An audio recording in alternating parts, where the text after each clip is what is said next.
নমস্কার। আমি আজকে যে টোটকাটি দেব তা প্রত্যেক দিনই টোটকা দিই।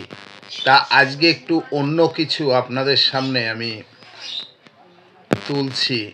তা মানুষ্য জীবনে আমরা যখন জন্মগ্রহণ করি প্রত্যেকটা মানুষের একটা গ্রহ নক্ষত্রর একটা ব্যাপার থাকে। তা আমরা বর্তমান সময়ে দাঁড়িয়ে আমরা গ্রহ নক্ষত্রর যে একটা কুপ্রভাব মানুষের মধ্যে পড়ে তা আমরা সবাই বুঝতে পারি। আমরা সবাই জানি যে মানুষ কুগ্রহের প্রভাবে মানুষ যেরকম একদম নিঃস্ব হয়ে যাচ্ছে, আবার এই গ্রহের প্রভাবে একটা মানুষ ধাপে ধাপে উপরে উঠছে।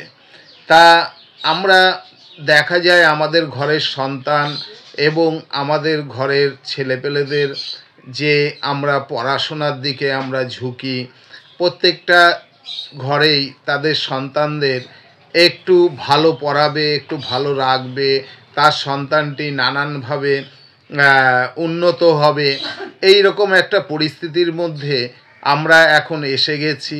কারণ এখন কম্পিটিশন যেরকম আছে, যেরকম আমার সন্তানটিকে আমি পাশের বাড়ির সন্তানটির থেকে একটু ভালো করব, এই চিন্তাভাবনা আমরা রাখি মনের ভিতরে।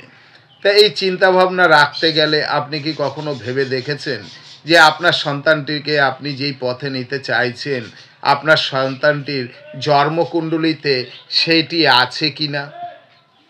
আপনি কি কখনো ভেবে দেখেন যে আপনার সন্তানটির জন্মকুণ্ডলী কি আছে?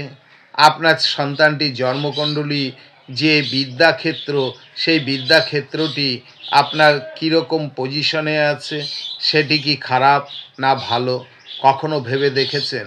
তাই বলবো যে যে কোনো ভাবে আপনার সন্তানটিকে যখন নিয়ে যাচ্ছেন, অর্থাৎ সন্তানটিকে আপনার মনের আশা যেটা পূর্ণ করতে চাইছেন সন্তানটিকে দিয়ে, সন্তানটিকে নানান রকমভাবে মাথার মধ্যে ব্রেনে প্রেশার দিয়ে রেখেছেন, সবসময় পড়া করে, এবং তার সাথে আপনি তার খেলার জায়গাটা নষ্ট করছেন। তা সেইটাই বলবো যে আগে তার জন্মকুণ্ডলীটা দেখুন, এবং দেখে পরবর্তী সময়ে আপনি সেইভাবে ধাপে এগিয়ে যান। দেখবেন আপনার সন্তানটি অবশ্যই ভালো হবে। তার সাথে সন্তানটিকে একটু খেলাধুলার দিকে মন দেন, এবং প্রত্যেক দিনই যাতে একটু সন্তানটি মন খুলে একটু খেলাধুলা করতে পারে এবং একটু হাসতে পারে। তাই যদি এইরকম করে থাকেন, তাহলে দেখবেন আপনার সন্তানটি ঠিক সঠিক পথে যাবে। নচেত আপনার সন্তানটি দেখবেন একটা স্টপে এসে দেখবেন পিছিয়ে পড়েছে।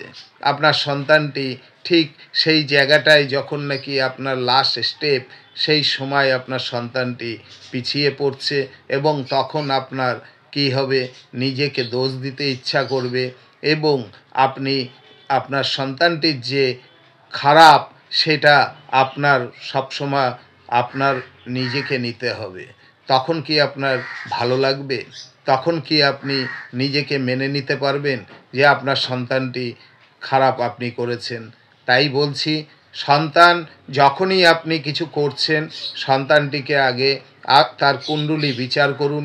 বিচার করে সন্তানটি পিছনে লেবার দিন, এবং তার সাথে এটাও বলবো যে একটু খেলাধুলায় মন দেন।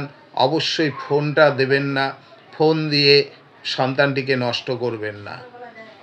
জয় মা, জয় মা কামাখ্যা।